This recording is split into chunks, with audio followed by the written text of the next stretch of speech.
12月20日，馬太福音1章18節，耶穌基督降生的事記在下面。他母親瑪利亞已經許配給若瑟，還沒有迎娶，瑪利亞就從聖靈懷了孕。默想主題：聖靈孕育生命。上帝嘅兒子道成肉身，係由瑪利亞從聖靈懷孕開始。聖靈能夠帶嚟生命，當然能夠為我哋嘅生命注入生命力。你現時生命嘅狀況如何呢？向聖靈傾吐你內心嘅感受，然後請聖靈將生命力注入你生命當中。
今日默想結束嘅時候，讓我哋再一次安頓自己，就剛才默想中所思所想與主所談及嘅一切。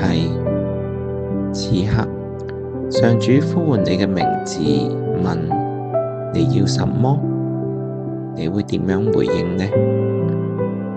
將呢個回應配以你對主嘅稱呼，成為一個簡短嘅禱詞。吸氣，呼喚你對主嘅稱呼；呼氣，呼出你嘅回應。